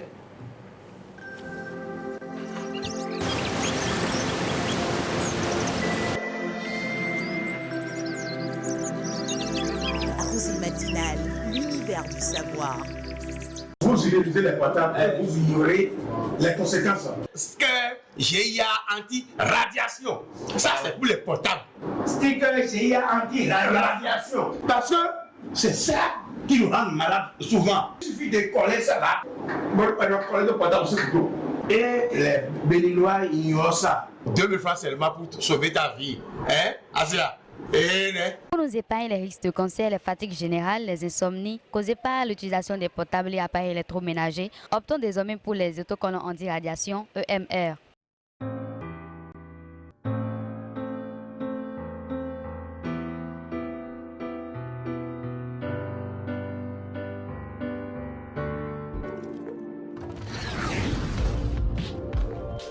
Rosée matinale, l'univers du savoir. Alors, hier, nous parlions de comment obtenir l'huile d'acbi. Et aujourd'hui, nous allons parler certes de beauté, de peau, mais ce ne sera pas sans revenir sur les vertus de l'huile que nous étions censés obtenir hier. Voilà. Bonjour Jessica. Bonjour Regina. Tu vas bien? Je vais très bien. Très très bien. Bonjour le plateau. Bonjour très chers téléspectateurs. Très joli. C'est vrai que j'ai promis poursuivre avec les astuces de l'huile d'acbi, mais bien avant, je vais commencer avec la banane. Je vais parler de ce qu'il faut, des vertus de la banane, des bienfaits de la banane. Avant de commencer, j'aimerais vous demander, est-ce que vous avez l'habitude de consommer la banane et pourquoi? Moi non, c'est mon fils qui aime ça. Il adore ça, il peut manger la banane toute la journée. Moi je ne suis pas trop banane. Moi je le consomme parce qu'il faut consommer. Tu en consommes quand même. Je consomme. C'est Alors, sucré, très bien. ça me va. Ça te va. Bon, moi, comme je suis dans la cuisine, oui, et des fois, j'aime bien faire la banane flambée avec du chocolat dessus. Ou bien mettre ça dans des crêpes. Ah, ici. Ouais. Vraiment. La plupart des gens ignorent que la banane, comme l'a dit Shadia, que ça, la plupart ignorent parce qu'eux, ils nous en mangent juste parce que ça a un goût agréable, juste parce qu'ils en ont envie. C'est le cas, c'est parce que juste parce qu'ils en ont envie. Mais attends, tu ne m'as pas répondu, toi. Hein. Tu ne m'as pas dit si tu en prends d'habitude ou... Je croyais que tu allais oublier. Non. Mais tu es quand même revenu. Tu es grave. Bien Alors, sûr ça que m'arrive d'en prendre, mais j'en prends parce que, voilà, je trouve ça intéressant. D'accord. Juste pour ça. Juste pour ça. Je ne connais pas vraiment ces vertus. Alors, je vais vous dire que d'abord, je ne sais pas si vous ignorez que la banane lutte contre l'anémie. Vraiment? Ouais, J'ai reçu. Et lutte aussi contre la constipation. Ce sont des thèmes que je vais développer tout à l'heure. Je vais commencer tout en vous disant que la banane a tellement de vertus que beaucoup de gens ignorent. Par exemple, elle est très qu'est-ce que je vais dire, très riche en vitamines, B6, en minéraux, en fer, et voilà. Pardon? Continue. Oui. Je vais m'arrêter là pour... Voilà, on continue. Continue. Ok, j'ai besoin d'aide. Merci beaucoup. Désolée, excusez-moi. Voilà, je vais continuer par vous dire que la banane lutte contre l'anémie. Comme je le disais tantôt, elle est très riche en fer, ce qui augmente la production de l'hémoglobine dans le sang, important lors de l'anémie. Elle lutte aussi contre la constipation, est riche en fibres. La banane évite les constipations. En manger quotidiennement peut régulariser l'organisme. Contre les brûlures, vous êtes sans savoir que la banane aide contre la brûlure estomac. De l'estomac. Voilà. C'est un antiacide naturel qui peut vous soulager si vous en prenez souvent quand vous sentez un tout petit peu des brûlures au niveau de l'estomac. Prenez l'habitude de manger la banane, ça vous soulagera tout de suite. Quelques minutes après, vous allez remarquer que la brûlure se diminue temporairement. Je vais continuer par parler. Bon, est-ce que quelqu'un a un problème de brûlure d'estomac ou de constipation et autres ici? Constipation, ça peut arriver, mais brûlure, c'est pas fréquent en tout cas. Constipation, oui, ça dépend aussi de ce qu'on mange. Mais là, je viens d'apprendre une solution très simple. Dès que je suis constipé, donc je prends une banane et puis rapido, voilà. Je pense que c'est bon pour ceux qui ont l'ulcère aussi, n'est-ce pas? Parce que d'habitude, ceux qui ont l'ulcère ont des brûlures. Oui, exactement. Est-ce qu'il est conseillé pour ceux qui sont ulcéreux aussi de prendre régulièrement de la banane? Oui, exactement. Puisque l'ulcère, ce sont des brûlures d'estomac. Il faut en manger souvent pour soulager ces brûlures-là. Je vais continuer en vous disant que la banane n'est pas que... c'est un remède que les gens utilisent pour soulager beaucoup de bobos. C'est-à-dire, si vous avez des problèmes, vous êtes brûlé dans la cuisine et que vous sentez des brûlures, que vous ne savez pas quoi faire, il y a d'autres qui mettent de l'eau, mais non. Prenez la peau de la banane que vous mettez sur la brûlure et laissez pendant au moins 5 à 10 minutes pour que ça soulage petit à petit la douleur. Vous allez voir que vous n'allez plus sentir la douleur en tant que telle. Ça ne va pas partir carrément, totalement, mais ça va diminuer la douleur. Et pour le visage, je vais ajouter que pour le visage, vous prenez la peau de banane que vous mettez au frais, c'est-à-dire au frigidaire, dans vos frigos, que vous laissez 30 minutes. Et vous prenez la peau en question, vous frottez en faisant des mouvements circulaires sur votre visage pendant 5 à 10 minutes. Laissez sécher sur votre peau et allez prendre votre bain. Vous allez remarquer que votre peau sera douce et en même temps, si vous avez des problèmes d'acné, de problèmes, ça va disparaître peu à peu. Voilà. Il faut le faire tous les jours? Oui, ça dépend. Ça dépend si tu as envie de le faire tous les jours, si tu as envie que ça soit rapide, que tu as envie que ça soit vite parti. Pour ceux qui ont des problèmes d'acné ou de boutons et tout, que vous avez envie que ça soit vite, vous pouvez le faire. Ce n'est pas agressif pour la peau, et ça rend la peau douce et voilà. Vous pouvez le faire chaque jour quand vous le voulez, une fois par jour ou chaque 2 jours. Voilà. Et la banane, on la laisse combien de temps sur le visage, comme ça?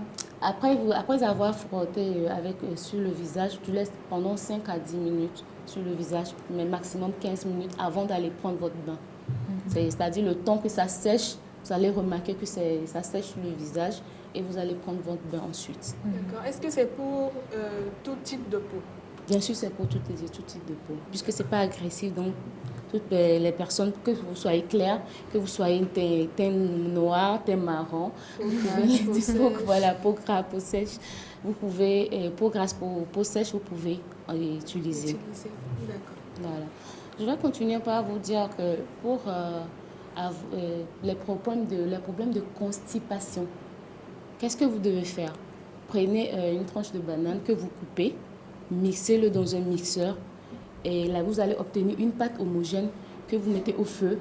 Mettez-le au feu pendant 10 minutes et buvez-le par exemple le soir ou le matin au réveil ou le soir avant de manger ou après le manger. Ça déconstipe votre ventre et ça va vous permettre d'aller très souvent ou bien très bien au sel. D'accord. Voilà. Je ne vous ai pas oublié, chose promise, chose due. J'espère que vous n'avez plus de questions sur la banane. On est impatients.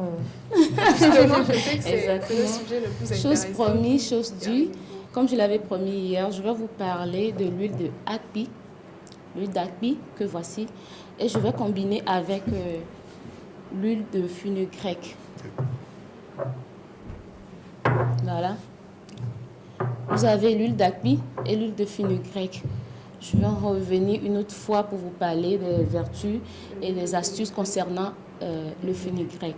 Mais pour aujourd'hui, je vais vous montrer la combinaison des deux pour faire des massages qui vont vous rapporter et qui vont vous rendre belle, encore plus belle, qui va encore vous rendre encore plus belle dans vos tenues, pour ceux qui sont un peu complexes à propos de leur physique.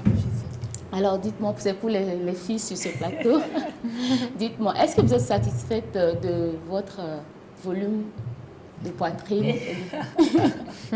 Est-ce que ça vous arrive d'avoir envie? Non, mais sincèrement, moi, ça me va. Je suis satisfaite de ma poitrine. C'est vrai que j'ai un peu maigri au niveau de la hanche et tout. Sinon, ça va. Ça va, quoi. Ça va. Shadia qui était très intéressée d'ailleurs. Moi, je suis satisfaite. C'est juste... on peut toujours faire mieux. Exactement. Alors, tu ne vas pas échapper à la question. Et si quand tu veux m'avoir ce jour... Non, je t'aime bien. Alors, qui aime bien châtie bien. N'est-ce pas?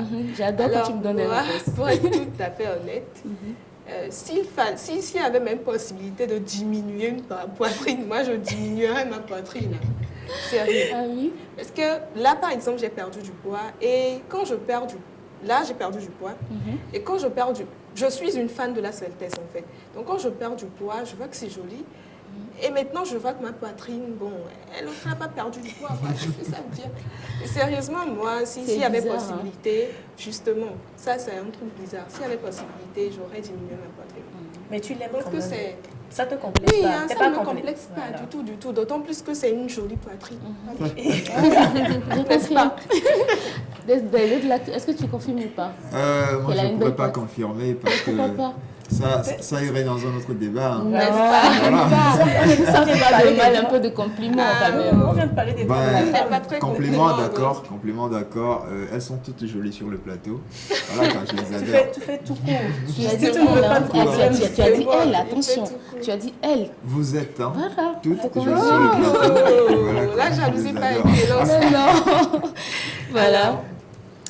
Je continue en vous disant que l'huile de fenugrec et l'huile d'akpi sont deux produits qui sont très utilisés en Côte d'Ivoire, surtout en Côte d'Ivoire, au Cameroun aussi, même chez les Sénégalais, un peu partout. Mais c'est très utilisé plus chez les Ivoiriennes, chez les Camerounais et chez les Sénégalaises. Qu'est-ce qu'il faut faire pour faire la fusion et la combinaison des deux produits? Vous avez besoin aussi, malheureusement, je n'ai pas apporté le beurre de karité. Vous avez besoin aussi de beurre de karité. Vous mettez l'huile d'akpi, vous ajoutez l'huile d'akpi, l'huile de fenugrec que vous mettez au vapeur. C'est-à-dire vous allez faire fondre le beurre après avoir ajouté l'huile d'akpi, l'huile de fenugrec. Si vous voulez, vous pouvez encore, il y a par exemple l'akpi que j'ai montré hier, vous pouvez écraser et en rajouter. Vous allez bien mélanger, laisser au frais pour que ça s'endurcisse. Et puis, vous utilisez cela, si c'est possible, 2 fois par jour. Vous allez faire des massages de haut en bas comme ça. Et comme ça. De bas en haut, comme ça. Vous le faites pendant au moins 10 minutes. C'est vrai que ce n'est pas facile de faire tout ça tout le temps pendant 10 minutes. À la fin, ça fatigue les mains. Mais vous savez ce que vous voulez, soyez patient. Faites-le avec amour, faites-le, dites-vous que vous allez y arriver parce que vous avez un objectif que vous voulez atteindre. Surtout, les fêtes arrivent très bientôt. Il y a des gens qui veulent être bien dans leur robe, qui veulent être sexy, comme on le dit. Donc, du coup, je vous conseille d'utiliser ces deux produits-là en combinaison avec le beurre de karité. Et pour les fesses, c'est la même chose. Vous allez faire des massages circulaires, comme ça, sur les fesses, pendant 10 à 15 minutes que vous faites. Et vous allez par jour, si c'est possible. Pardon? 2 fois par jour. 2 fois par jour, si c'est possible. Le matin et le soir. Vous le faites 2 fois par jour. Et il y a un problème, c'est que il y a beaucoup qui sont impatients. Disent que que ça ne marche pas. Bien sûr que ça marche. Mais justement, vous devez être patient et continuer de faire le massage 2 fois par jour, chaque jour, pendant au minimum, je dirais maximum 1 mois. Je vous promets que vous allez voir des résultats très wow. Ne soyez pas impatient, dire au bout de 1 à 2 semaines, vous allez dire oh ça ne marche pas, moi je suis déçue, je ne veux plus continuer. Non, soyez patient, continuez. Moi j'ai une amie, elle est burkinabé. Elle utilise ce produit. Pourquoi? Je suis burkinabé. Ah, d'accord. Elle en utilise actuellement, elle a une poitrine. Elle est maman de 3 enfants, mais quand tu la vois en bikini, mon Dieu, quoi. Moi-même, j'ai la chair de poule quand je la vois en bikini. Je me dis, bon, attends, comment elle a fait pour avoir encore ce genre de poitrine de physique, alors qu'elle est maman de 3 enfants. C'est là qu'elle m'a expliqué, je suis partie faire mes recherches, j'ai remarqué que exactement, elle avait raison. Il suffit d'être juste patient. Prenez votre tour de taille en mesure, votre tour de poitrine et notez quelque part. Et au bout d'un mois, qu'est-ce que je vais dire? Essayez de prendre encore vos mesures. Vous allez voir que vous allez prendre quelques centimètres de plus. Et si vous voulez que ça soit encore plus que ça, continuez de le faire et vous verrez que vous aurez des résultats vraiment satisfaisants. Comme quoi, être belle n'a jamais été facile. Il faut souffrir pour être belle. Exactement. Voilà ce que j'ai pour vous aujourd'hui. Demain, je vous reviens pour vous montrer les vertus et les astuces concernant l'huile de fenugrec, comment le faire et dans quoi est-ce que vous pouvez encore l'utiliser à part pour les massages. Merci Jessica. Merci Regina. Je parie qu'il y avait plein de personnes câblées pour voir un tout petit peu ce que ça donne quand on finit d'obtenir l'huile de Alpi. Là, vous êtes satisfaite, je suppose, mesdames. Surtout, essayez, n'oubliez pas de nous revenir avec un témoignage. Voilà. Il faut quand même noter qu'il faut une très bonne application. On parle de 2 fois par jour. Bon, pas maximum, mais 1 fois par jour minimum et 2 fois par jour si possible. Et n'oublions pas, Gina, de remercier le téléspectateur ou la téléspectatrice qui nous a donné le nom de Alpi en éveil. En éveil. Docu, c'est que je crois, oui. Vous ne vous rappelez pas? Le nom était tellement compliqué que... Adoku ou bien quelque chose comme ça. Voilà, Adoku, ou un truc comme ça. Moi-même, je ne me rappelle pas trop. Alors, on vous remercie, amis téléspectateurs, téléspectatrices, je ne sais plus trop. Et voilà, revenons-nous avec des témoignages. Là, nous sommes dans la dernière ligne droite de l'émission et quand nous parlons de fin d'émission, nous parlons forcément de Web Rose. Et depuis lundi, Web Rose nous ramène dans le cinéma, nous fait voyager dans le cinéma. On a parlé de cinéma français, on a parlé de cinéma américain, on a parlé d'enfants. Et aujourd'hui, je crois qu'on parle d'Afrique. Voilà. Alors, jingle Web Rose, on revient tout de suite pour découvrir ce que le monsieur à double casquette nous offre.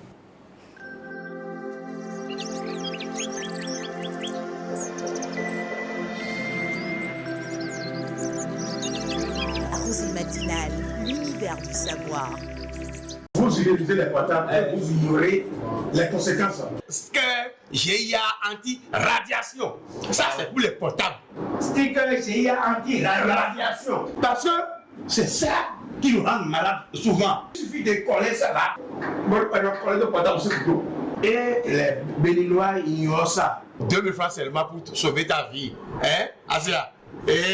Pour nous épargner les risques de cancer, les fatigues générales, les insomnies causées par l'utilisation des portables et appareils électroménagers, optons désormais pour les autocollants anti-radiation EMR.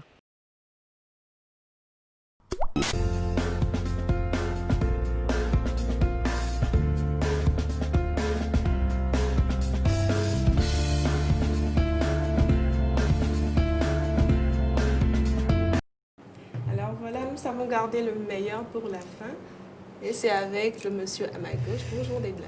Rebonjour à toi Regina, comment tu vas? Très bien. Bien. Salut les filles. Salut. Comment vous allez? Très bien. Alors comme tu disais, on est dans la dernière ligne droite de l'émission, on va parler cinéma. Ce qui rime avec Web Rose, j'ai l'habitude de le dire.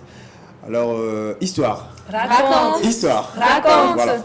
Alors aujourd'hui, on aura droit donc à sur 2 extraits de films, surtout des films africains, qui parlent un peu d'Afrique et tout. Parce que voilà, certainement, il faut faire référence aussi à l'Afrique. Vous admettez, non? Bien sûr. D'accord. Histoire. Raconte. Histoire. Raconte. Alors, nous sommes en Afrique. Je vais vous demander de situer le pays. Devinette. Nous sommes dans quel pays d'Afrique déjà? Nigeria. Non. Cameroun. Non. Le Togo? Non plus. Ghana. Non. Nous sommes au Malawi. Il savait qu'on n'allait pas Jamais. Alors, nous sommes au Malawi. Nous sommes en 2001. D'accord, on fait un peu un retour dans le passé. Nous sommes au Malawi en 2001 et nous sommes dans une période de sécheresse grave, couplée de famine. Alors, on en peine, en fait, on trouve de la peine à trouver à manger et puis voilà quoi, trouver de l'eau et tout. Et nous avons un jeune homme qui s'appelle un certain William qui aspire à devenir donc scientifique parce qu'il fait des études de sciences. Lui, son père est agriculteur, il vit dans une famille un peu, voilà quoi, plus ou moins modèle et tout. Et ce jeune homme, en fait, reçoit cette décharge-là de voir un peu tout son pays, sa communauté, mourir dans cette famine-là, couplée de la sécheresse. Alors, il décide donc d'arrêter les études et puis de sauver en fait la communauté, de sauver son pays. Qu'est-ce qu'il fait en réalité? Le jeune homme essaie d'inventer une machine qui pourrait donc réparer ce qui pourrait apporter de l'eau dans leur communauté. Et c'est avec un vieux vélo de son père et puis quelques débris qu'il a trouvé dans les décharges un peu partout, qu'il fabrique en fait une sorte d'éolienne qui est comme un moteur qui arrive à tourner et à ramener en fait de l'eau et puis aider en fait toute sa communauté. Vous êtes curieux de voir l'histoire, de voir un peu ce qui se passe. Quelqu'un qui laisse les études de sciences et lui-même il s'invente en fait une vie de science alors que son père est agriculteur. On va voir un peu ce qui va se passer dans ce film. Vous êtes prêts? Le garçon qui dompta le vent, c'est le titre du film qu'on va voir tout à l'heure, un film tourné au Malawi. Alors si vous êtes prête avec la régie, si on part donc en mode capsule avec cette vidéo, on revient juste après. Qu'est-ce que ça te fait, William? Je ne suis jamais allé en secondaire. Fais-nous honneur. Hey, t'as la classe, mec. Toi aussi, mec. L'école de Gatchakolo n'est pas la plus riche du district. Mais c'est à chacun de vous qu'il revient de décider de votre degré d'implication.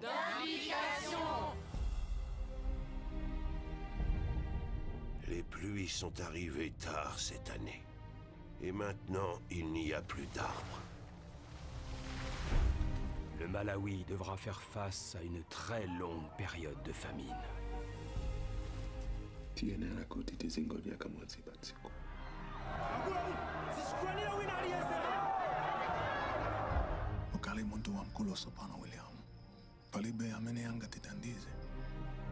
Qu'est-ce que tu comptes faire? Tu as trouvé quelque chose? Une pompe. Tu peux la réparer? Peut-être. Monsieur Kachigunda, quand on tourne la roue de votre vélo, la lumière brille. Comment? Il y a un aimant. Je peux ramener de l'eau. Je sais comment faire.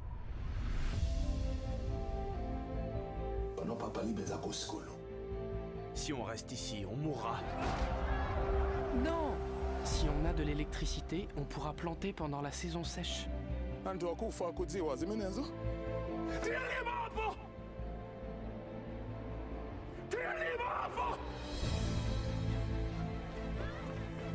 Malusiwa, adzaleka liti? Zita kutaka ngati Mungu anditandize.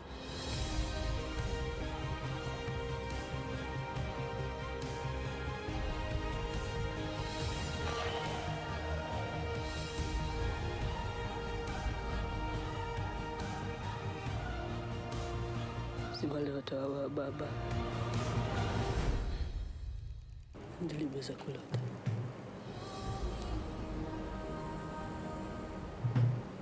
Le garçon qui dompta le vent. Plein d'émotions, mesdames. Vos impressions sur l'extrait de film, combien de suivants tout à l'heure? Moi, sans mentir, je n'ai pas compris grand-chose parce que j'avais du mal à lire parce que j'ai un problème de vue. D'accord. J'aurais aimé que tu expliques et tu développes mieux pour que je puisse comprendre et te poser des questions. C'est bien, je reviens à toi. Revena? C'est très intéressant. C'est émouvant également. Donc là, je suis en train d'imaginer. Je suis en train de voir à peu près comment le film est en train de se passer. J'imagine en fait. La psychologue est Voilà, je suis pas ici. Je suis partie. Je suis très très loin. Bon, moi je trouve que c'est très ingénieux de sa part. C'est un enfant très intelligent vu qu'il à 13 ans, 13-14 ans seulement, il décide de laisser les études. Voilà, vu qu'il est très jeune, il a pu ramener le vent. Il faut vraiment être très intelligent pour pouvoir créer quelque chose. Alors, on suppose que vous êtes parent, votre enfant est dans une école, il aspire donc à une vie de scientifique et pendant la sécheresse, cet enfant décide de laisser les études. Vous serez d'avis avec lui, sans pour autant savoir qu'il pourrait vous sauver de la sécheresse et de la famine dans votre village. C'est pas évident. Voilà, elle a dit non, elle a dit non. Parce que j'ai un enfant, je ne veux pas le laisser parce que mon enfant, il est sans trop changer de conversation, il est très passionné par le foot. Oui. Mais il veut se concentrer plus sur le foot que les études d'abord. C'est un non catégorique. C'est un non, quoi. Waouh. Mais après, tout, je me dis, il fait des études scientifiques. Donc pourquoi ne pas mettre cela en pratique? Justement, c'est ce qu'il a fait. Non, je suis sûre que tu aurais laissé ton enfant. Non, sur le coup, forcément, je vais dire non. Mais ensuite, tu vas réfléchir, tu vas peut-être dire... Ok, vas-y, je vais voir ce que tu peux faire. Puisque de toutes les façons, il fait des études scientifiques. Shadia? Bon, moi, j'aurais dit un non catégorique. Parce qu'avant tout, tu ne peux pas laisser ton enfant, laisser tes études comme ça. Et les parents ne comprennent pas forcément. Mais c'est après, avec le temps, que je pense que son père a compris. Et il a été la fierté de son père quand même, vu que c'est lui qui a sauvé le village de la sécheresse. Et regardez l'émotion quand il a fini un peu sa machine éolienne. Et puis voilà, avec cette pompe qui a ramené donc le lot dans le village. Alors, je rappelle que c'est un film qui a eu le prix du festival de Susendance en 2019. en sélection première. Et puis également, c'est un film qui a été réalisé par Chiwetel Ejiofor, sorti justement en 2019. Ça a été une adaptation parce que c'est sorti d'une histoire réelle. Vous avez vu donc vers la fin, on a mis basé donc sur un fait réel aussi. Voilà un peu un film que je vous conseille d'ailleurs de suivre dans la journée si vous avez le temps. Le garçon qui dompta le vent. Mais c'est disponible sur YouTube. Sur Netflix également. Mais pour ceux qui n'ont pas Netflix. Vraiment. Concernant ta question de tout à l'heure, du moins si la famille est en bonne posture pour l'aider financièrement, l'orienter vers la direction-là. Là, dans ce cas, c'est possible. Mais en même temps, il ne laisse pas les études. Mais je l'aide en l'orientant vers... Et donc, de façon parallèle, l'enfant suit les études, mais en même temps, sa passion. Exactement. D'accord. Alors, on part donc pour un second film ce matin, un film aussi africain, je le disais, aujourd'hui on reste en Afrique. Le second film, c'est un film burkinabé. Je ne vais pas vous demander de deviner le nom. Alors, c'est un film burkinabé, le titre c'est Bibata. Alors, dans ce film, on voit encore la réalité un peu des conflits de génération, des conflits entre les enfants et les parents, des parents qui décident donc du mariage imposé ou forcé de leur fille en fait. Alors, la fille, elle est amoureuse d'un jeune garçon, mais leurs parents ou les parents en fait décident à ce que leur fille épouse un certain Ladi qui est opérateur économique, qui a de l'argent et tout. Et voilà, des problèmes surviennent après donc ce mariage, toute une série de problèmes. En fait, c'est une série africaine, une série burkinabé que je vous propose de suivre.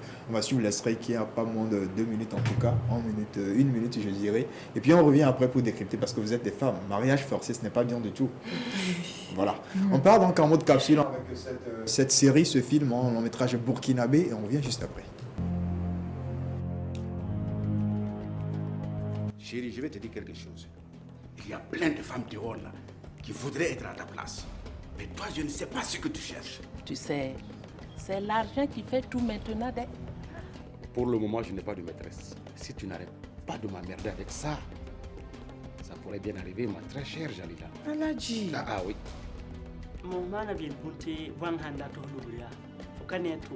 Toutes les femmes sont difficiles à cerner.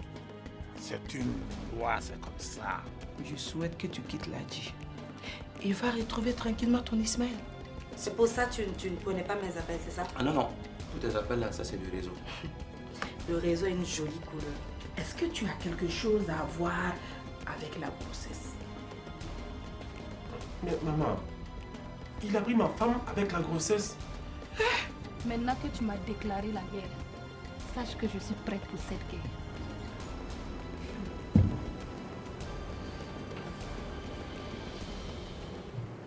Bibata ou Cité de la Patience, disponible sur Canal+. Cette jeune étudiante qui est contrainte par ses parents à épouser un Ladi alors qu'il aimait donc un jeune garçon. Voilà le garçon qui disait « Il a pris ma femme et la grossesse. » Donc à croire qu'en fait, ça sent mauvais. La fille est rentrée dans un autre mariage avec la grossesse de son jeune, de son jeune homme, de son jeune amoureux. Impression. Moi je l'avais vu, je l'ai déjà vu. Bon, en fait, Bibata, ou la Cité de la Patience. En fait, le truc c'est qu'elle ne voulait pas donner sa virginité aussi au vieux qu'elle n'aimait pas. Donc du coup, elle a préféré faire l'amour avec son amoureux avant d'aller de rentrer dans le foyer. C'est ce qui a ramené la grossesse. Voilà. Donc, bon, ça c'est un peu compliqué, mais je vous invite quand même à suivre. C'est très intéressant et très instructif. Voilà. Miss Jessica. Ça fait, on parle de son pays, je fais que c'est ça. Le Burkinais à l'honneur ce matin, hein. Miss Shadia. Bon, moi déjà, je trouve que le mariage arrangé, c'est quelque chose qui n'est pas du tout conseillé parce que quand on se marie avant tout, c'est par amour. Donc, je trouve que ce qu'elle a dit, que la fille a donné sa virginité à l'homme qu'elle aime, c'est tout à fait compréhensif. Mais en fait, c'est ce qui va se passer après. Quand on va se rendre compte que tu es tombée enceinte d'un autre homme, c'est pas du tout bien. Et ici en Afrique, surtout au Burkina, vu que c'est un pays pratiquement musulman, faire l'amour avant le mariage, tu te mets vraiment dans des problèmes pour rien. Donc, moi, en tout cas, j'ai vraiment aussi apprécié. Il y a des scènes qui sont assez drôles parce que les Burkinabés ont un sacré humour. Oui, voilà. Mariage forcé, tu n'échapperas pas à la question, Jessica. Tu veux faire la même chose que moi, c'est ça. Non, en fait, je ne sais pas d'échapper à la question. C'est juste que j'étais en train de me poser beaucoup de questions dans la tête et j'ai préféré laisser Shadia répondre en attendant.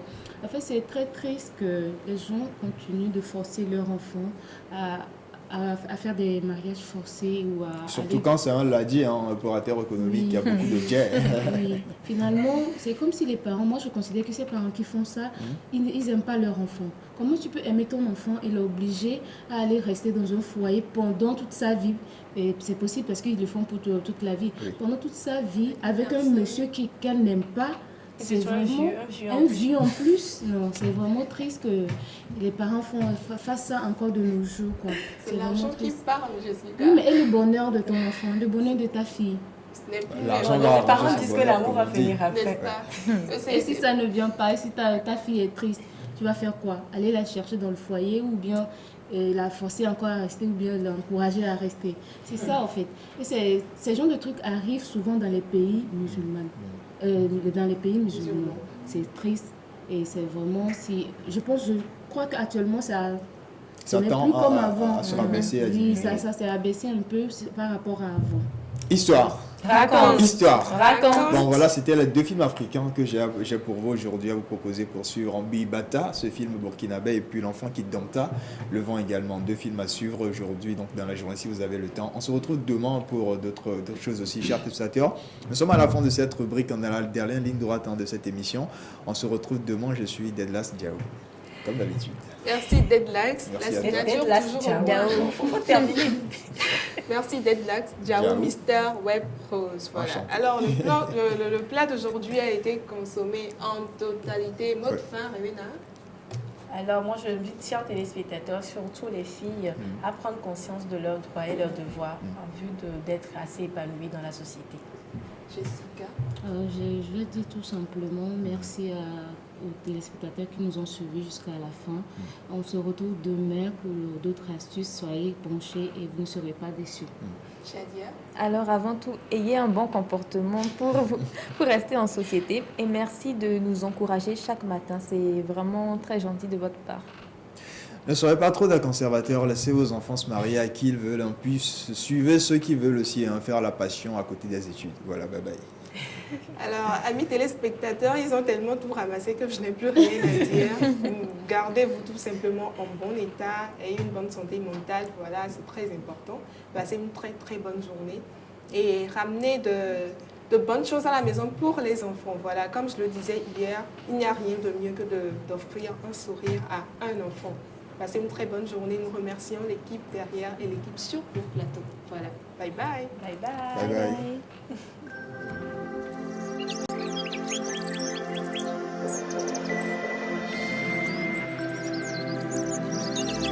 Rosée matinale, l'univers du savoir.